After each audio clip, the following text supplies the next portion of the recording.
Cette semaine, nous sommes à Tournai pour un épisode un peu spécial sur cette ville au cœur de notre diocèse. Aujourd'hui, je ne vais pas vous parler du beffroi ou de la cathédrale, mais plutôt d'un personnage qui a marqué le paysage tournaisien. D'ailleurs, est-ce que vous savez où je suis? Une idée? Je suis à la tour de Marvy, non loin du boulevard Walter de Marvy, où beaucoup de personnes passent puisque c'est juste à côté du centre commercial Les Bastions. Mais au fait, qui est Walter de Marvy? Monseigneur Walter de Marvy, c'est le 47e évêque de Tournai. Originaire de la région, il va prendre part à la 5e croisade et rencontrera saint François d'Assise. C'est sous les murs de la ville de Saint-Jean d'Acre qu'il recevra sa nomination d'évêque de Tournai. On est en 1219. Monseigneur de Marvy a fait beaucoup de choses pour le diocèse de Tournai. Il constate à son époque que beaucoup de prêtres âgés vivaient dans la précarité. Et du coup, il va créer un bâtiment pour les accueillir, la maison des anciens prêtres, qui a été, au fur et à mesure du temps, modifié et agrandi.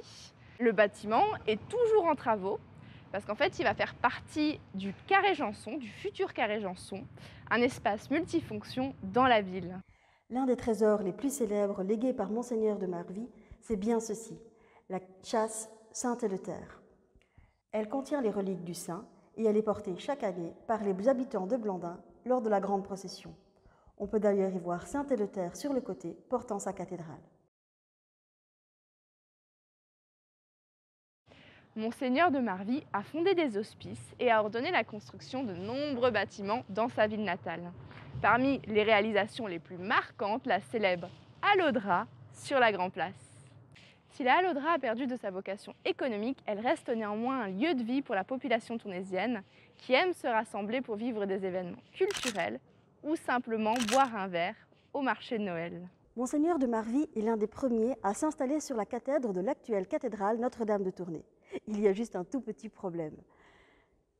La cathédrale romane a une 50aine d'années et son style est déjà passé de mode. Il faut donc reconstruire. Il décide de faire détruire le chœur roman et de le faire reconstruire en gothique rayonnant.